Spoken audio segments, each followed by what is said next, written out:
I'm about as low-tech as they come. Randy, what they're going to do is they're going to post a copy of this interview on their website. Let's start over. There's this thing called the internet. Usually they start with www. Hi, this is Randy Travis. Thanks for logging on to yeah. 103WKDF.com. I forgot the 103. That's okay. Hi, this is Randy Travis. Thanks for logging on to 103WKDF.com. Sound like I knew what I was talking about. And you're the coolest actor, too. He's just Randy Travis. Oh, yeah. He's just so cool. Well, you know what? I'm not an actor. Actually, what you just said, that sums it up. That's exactly. I'm trying to just sound, okay, how would I naturally sound? This is me working on a script. Let me say this over and over until I sound like, okay, that sounds maybe natural, because I sure can't act. I can't go out there and say become someone else, like some people, like a John Voight, the De Niro, the Duvall. I can't. Oh, those guys are amazing. I mentioned John Voight. I worked with him on a movie called Rainmaker, and this guy can hear any accent and do it then and there. He doesn't have to work on it. I don't understand this. He says I hear a cadence in the speaking, and that helps. And okay, that makes a little sense to me as a singer. There's a rhythm there that everyone uses when they speak or sing. So he uses that, but I've watched him do that, and I've watched him in acting, of course, just turn into a totally different person. I don't have that ability. So, yeah, but I've learned from folks like him, and I've been fortunate there to work with some people like Andy Griffith, and that was actually the first acting job I did, doing Matlock. And I'll tell you this story because it was so much fun. He was working with me because he knew it was the first job I'd done, talking me through like an acting coach.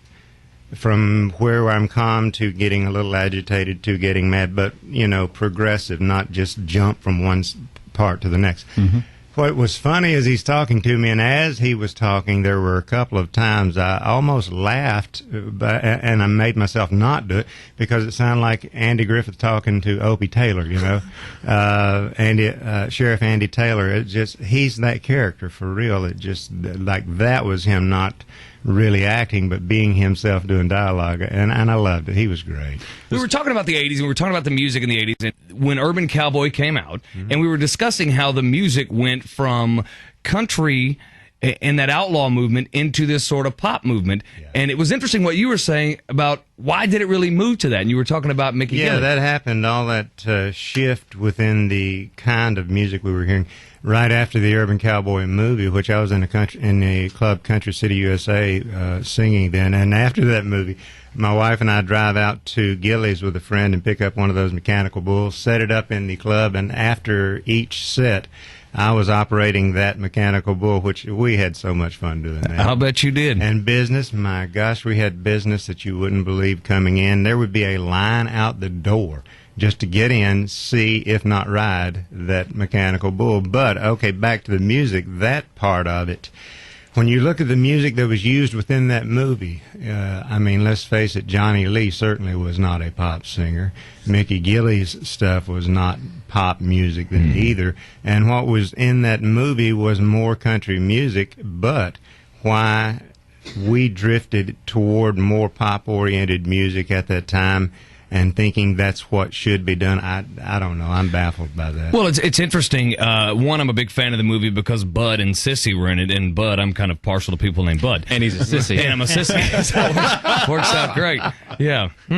Okay, so I didn't see that one coming. That one hit me blindsided. Yeah. That's why I have All right, my influences as a singer, George Jones, Merle Haggard, Hank Williams, Lefty Frizzell. Those are the main influences for me, and always have been, always will be.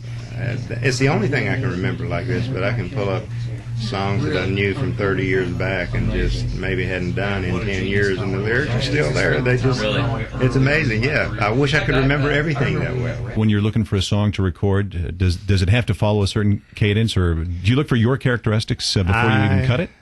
I look for, seems like an easy way out, but it's the only description I know. I look for what I like. In other words, I hope when I'm listening to songs to like it the first time I hear it. Yeah. that's always a good sign. Now, I may live with it a while and change my mind, but ultimately, I just record what I like. If I don't, I'm happy to say this. I've never recorded anything I didn't want to do. And like you said, around the bend, June or July, and I'm proud of it. I hope you guys get a chance to hear it. Thank you. And thanks for spending an hour with us, Randy. It's been fun. God bless, brother. God Take bless care. you.